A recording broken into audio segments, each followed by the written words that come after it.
everybody.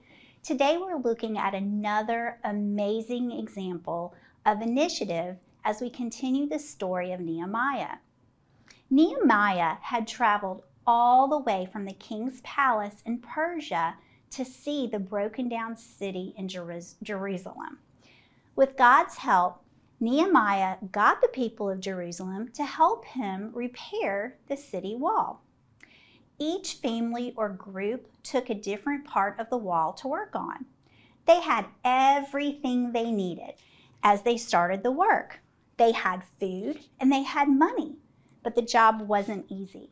People from other cities and countries made fun of God's people and yelled at them as they worked.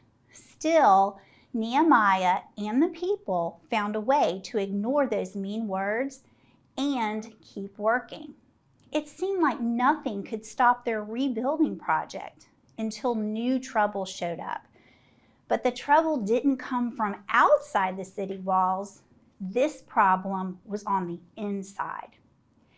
The families who were helping rebuild the wall began to complain. Let me read to you what they said.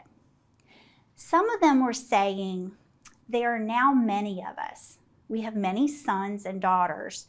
We have to get some grain so we can eat and stay alive."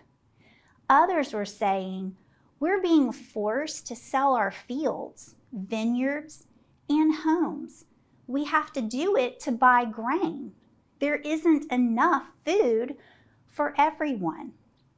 Still, others were saying, "We've had to borrow money.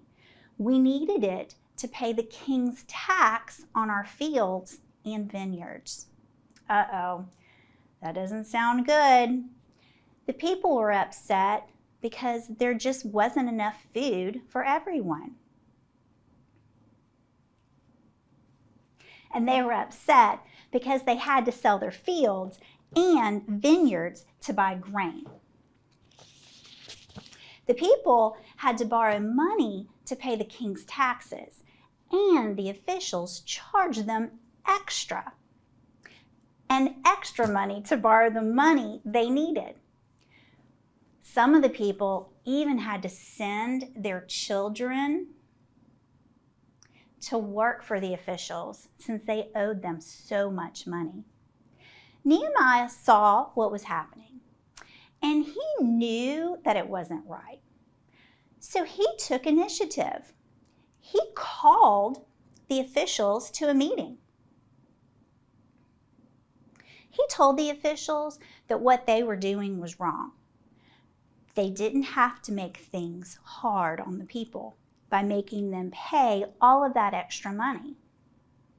Nehemiah told the officials that he and his relatives were lending money and grain to the people, but they were not charging extra money. He told the officials to give back what the people had paid, including the extra money they had taken. The officials did as Nehemiah said. "We'll give it back," they said, "and we won't require anything more from them. We'll do exactly as you say." They gave back the people's money, the vineyards, and all of the extra money they had charged. They let the people's children return home.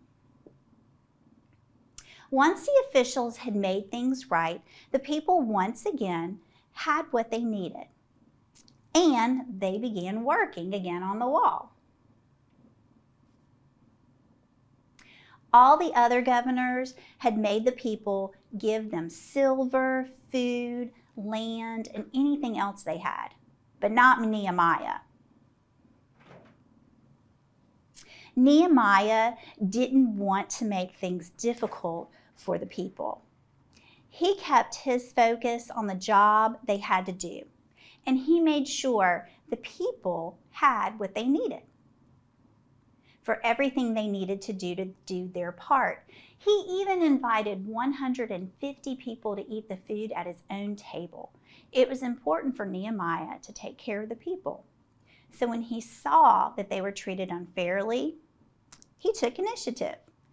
He spoke to the officials and asked them to make things right. We can do the same thing. When we see that people are being treated unfairly, or when we see something happening that we know is wrong, we can, and this is our bottom line, look for ways to make things right. You can always ask an adult if you're not sure how to help, but the important thing is that we can take initiative to get and to work to make things right for others.